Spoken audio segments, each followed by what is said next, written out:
Ladies and gentlemen, boys and girls, Mr. and the ladies, thank y'all for tuning into Kinetic Aesthetic. I am your host, Jerm, and today we have got so much to talk about. There is a lot going on in the world. But to start off on some very positive news, Outkast got inducted into the Hall of Fame, the Rock and Roll Hall of Fame. Shout out to them. But yes, there is actually a lot to talk about, and this has been a bit of a rough week for the world, especially for America in a lot of different ways. So there's a lot to talk about. There's a buffoon, a certain orange buffoon who continues to just do buffoon things. There's companies that I love dearly that are just showing their ass repeatedly, and it's getting harder to ignore. And there's shit that I told y'all about before that's just getting more and more confusing and hard to figure out. And all of that and so much more in Kinetic Aesthetic. So without further ado, I want y'all to go ahead and get yourself some food or a drink. Make yourself comfy. If you're at work, go and prop your feet up. Hopefully you're on lunch break. And just relax and get comfortable. Because after a word from our sponsors, you're going to be getting some kinetic all up in your aesthetic. All right, so there's been something very, very positive, something that I just wanted to take note of.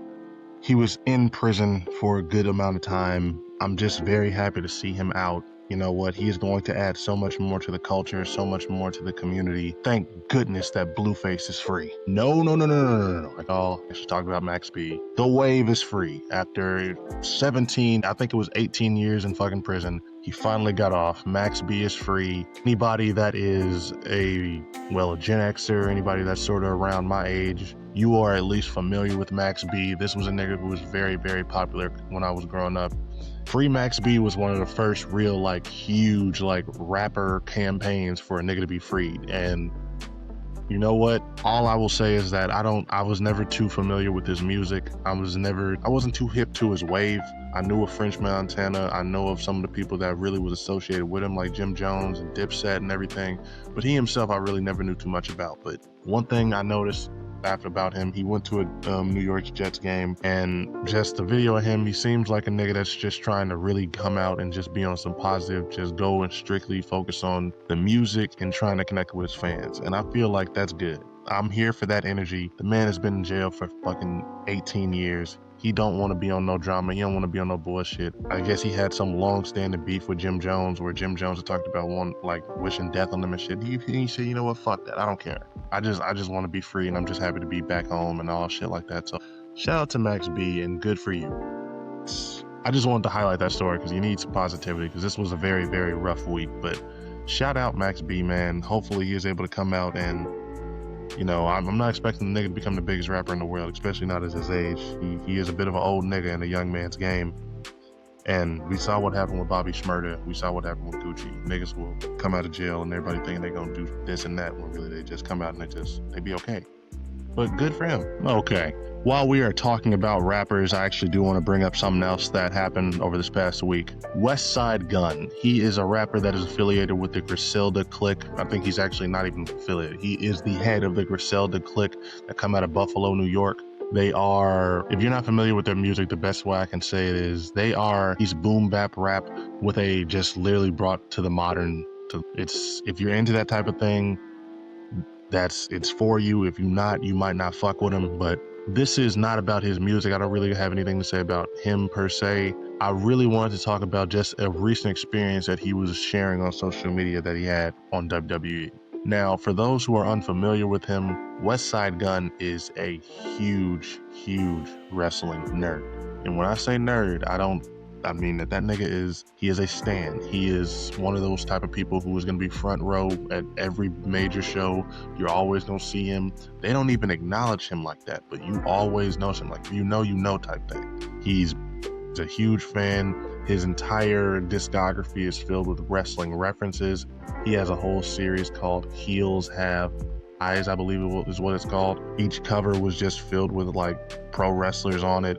He is I'm an anime nerd, but this nigga out nerds me when it comes to that. It's the way he seems to love wrestling, the money he spends on it and everything like that. It's literally integral to his whole persona. And it just made it all the more rubber. And I respect that. Me being a wrestling fan myself, somebody that I might not watch it, but I still somewhat keep up with it. I can respect that find it cool when it's somebody that's a rapper, he does give it a sort of, him just being a fan and him putting on for it the way he does is able to expose it to a whole different demographic that normally isn't able to get into wrestling for a lot of different reasons past their youth. And that's what made it all the more disappointing when he shared the story about how he was kicked out of Monday Night Raw. And I was not able to really find any good reason. You know, he put in the post that he said that there was nothing that he did to have it happen, and I'm sort of inclined to believe him because I wasn't able to find anything that he did. I want to say that there's a lot of different, there's a couple of different reasons why they might have not been fucking with him anymore at this point. There is a bit of a lawsuit, and they have apparently, and this is something he revealed, been threatening him about using their likenesses or their pictures or anything of their wrestlers in his music, which, yes, I understand that is their trademark, that is their copyright. They have the right to make sure that nobody's able to just use that willy-nilly. This man, you can't put wrestlers' pictures on a shirt that they are not getting paid for, but you are, and then like be charged $100 for it. Niggas not going for that. Understand. However, the way they went about it, the way they have sort of done everything they can, especially just when I really was able to think about how long I've noticed this nigga just constantly being at shows and then never really doing anything to acknowledge him, it's made it clear to me it's UE. And I think the main reason I wanted to talk about this, just because I really wanted to talk about WWE because I haven't had a chance to, they are in this really weird, unique state where I'm so happy that Vince McMahon is gone, because of everything that I know that he represented, of everything that I know that he had going on now. But I cannot deny that there was a bit of a human element that was still there, despite them being a multi-billion-dollar company, that it's just sort of gone.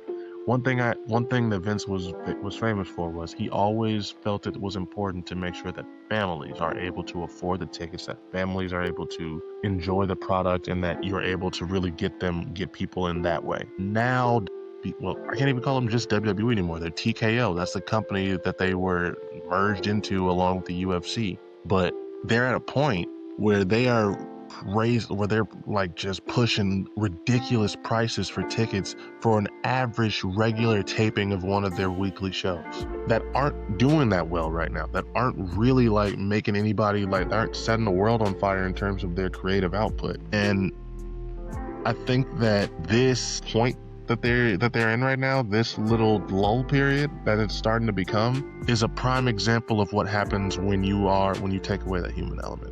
Because more and more, they're just starting to fall into these corporate practices, these real fucked sort of business transactions and the way they do things. Here's another thing that they did. Ridge Holland, another former WWE superstar, somebody who was released not too long ago. I want to say this was about a month ago when he was fired. He was understandably upset. Not everybody deals with, being fired or losing their job that well. And he posted some tweets. He posted some stuff. He said, it's fucked. I lost my job. I don't know how I'm going to pay my mortgage and a whole bunch of other shit. Yeah, that's one thing. It's a little salty. A lot of people, people, sometimes they don't feel bad for you. They're wondering, why aren't you, saving your money?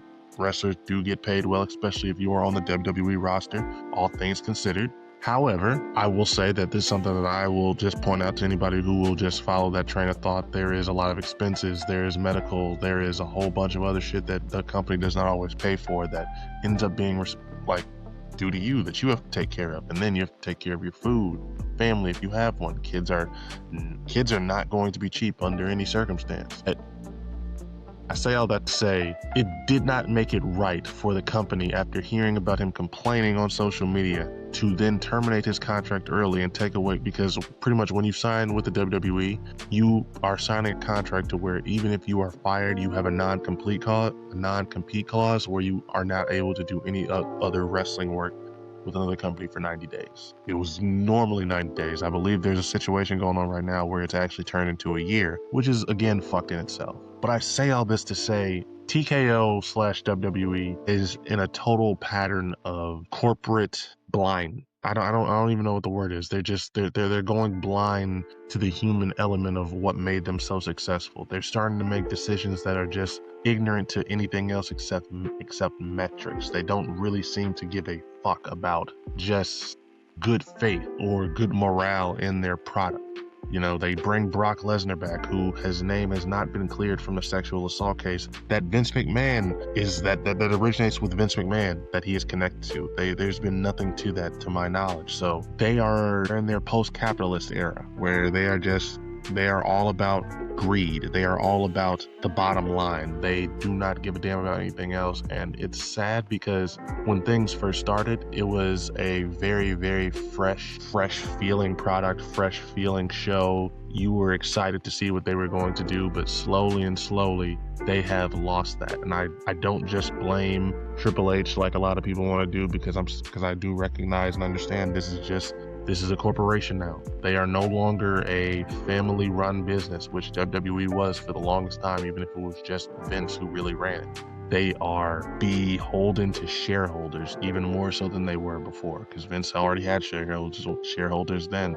But it's different. It's sad, and I don't know how to feel about it. You know, as I sit here and I record this and I'm talking to you all right now, I don't know how I feel about it. I don't know what you do, because this is a very, very unique thing to have happen. It's a unique industry, and for me to see it be where it is and where I feel like it's going feels bad.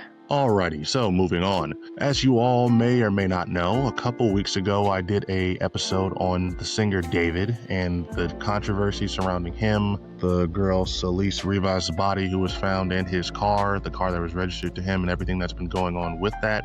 Well, there was an update in the case. It's sort of, I don't know what to make of the update. I don't know what this means for it going forward, but the police are now coming out and they are pretty much saying that they don't believe that a murder is one of the crimes that they're going to even really be able to charge anybody with. They're still really, they haven't named him a suspect, so again, there's so many questions regarding everything, especially now that they've come out and said this. But basically David is probably not going to be in trouble for murdering her. At most, from what I read, they're just going to be able to put somebody for concealing the body, and I don't know at this point. This is a very, very insane story, because it's like I was saying when I was recording it, when in that episode, I don't get how he hasn't been charged yet. I mean, well, not even really named a suspect yet. I don't understand the whole process behind that. They have not been able to determine a cause of death, really, probably because of her being in that trunk for so long and decomposing. But it's just so much.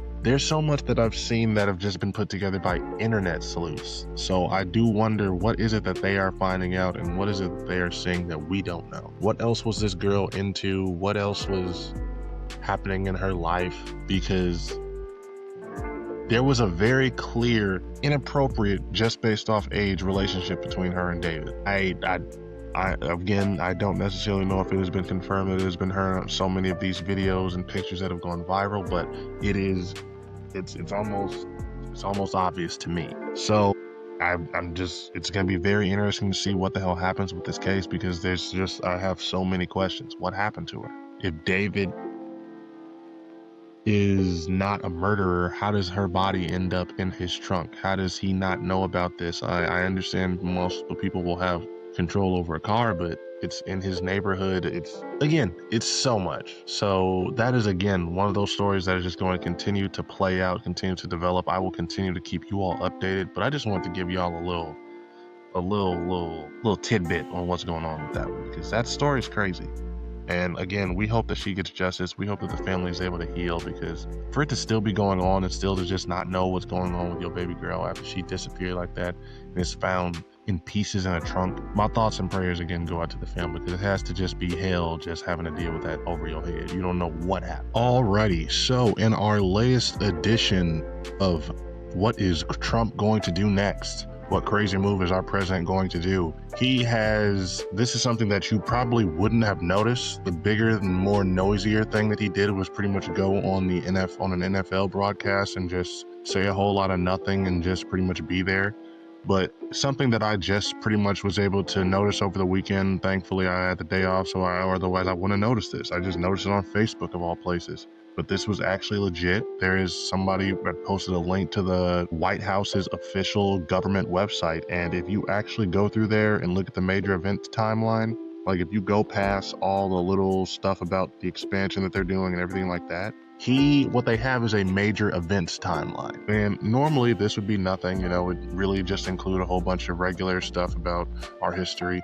And for the most part, it is that. You know, it's got mostly everything up until about 1973 good, and then after that it makes a big jump, and the next thing it talks about as for a major event to happen in the White House is the Bill Clinton scandal. And pretty much it just talks about President, and I'm going to read it verbatim. President Bill Clinton's affair with intern Monica Lewinsky was exposed, leading to White House perjury investigations. The Oval Office trysts fueled impeachment for obstruction. And you would think, okay, that was a major event that did happen in the White House. That is something that is worth saying, worth talking about. And I would have given it the benefit of the doubt if I not. Just one slide after that, jump all the way to 2012, where it talks about President Obama and Muslim Brotherhood visit. And this is what this one says verbatim. Obama hosts members of the Muslim Brotherhood, a group that promotes Islamist extremism and has ties to Hamas. The Muslim Brotherhood is a designated terrorist organization by nearly a dozen nations. Now, unless you are slow, unless you are unable to really sort of pick up on just the weirdness of that, there is nothing that I ever really remember ever hearing about Obama ever bring a Muslim Brotherhood. I don't remember anything like this happening, but even so, what is the purpose of just like trying to drag a former president through the mud and just sully his reputation, especially two of them? President Bill Clinton is so far removed from Trump's presidency to where I don't really understand that one, and the Obama one is just petty. It's a picture of him in some type of, I don't know exactly what you would call it, a Muslim getup, and it gets even worse, because there's a little thing after that for 2020 where it talks about a tennis pavilion that his wife was constructed and had built, and then the next one it talks about is cocaine discovered. And it has a picture of Joe Biden, former President Joe Biden's son Hunter, in the bathtub with his shirt off, with a cigarette in his mouth. It's a picture designed to make him look grimy, make him look rough, make him look dirty. And it just talks about cocaine being found in the White House, something that happened in 2023. Then the next slide over, to bring it all home, to make sure that he was able to attack all of the enemies and all the people that he doesn't like. Trans Day of Visibility, the Biden-Harris administration hosts transsexuals at the White House in 2023 and goes on to establish the Transgender Day of Visibility on the same day as Easter Sunday in 2024. Now that one, it's a little layered one. Now that is a post, especially the way this post was designed with President Joe Biden. He was standing next to, I don't know who this is. It looks like a trans activist or just literally a trans woman. He's smiling with her in one picture, and then in the other one, you have a picture of her topless with he's not in that picture. I have no real reason to believe that he was even around when she would have taken one as risque as this, but there is a very, very clear agenda with what they're doing with that. It's getting very, very serious. It's getting more and more in your face. It's so clear bullshit. It's so clear, it's scary when you see your own government start to do dumb shit like this. When you see them start to just post pure, clear, not even a real good attempt to sugarcoat it propaganda, you have to be a little bit concerned. And I think that's where we're at. Stop trusting everything that you read and you hear. Shit, like, fact check me. There is so much misinformation that is about to be out there.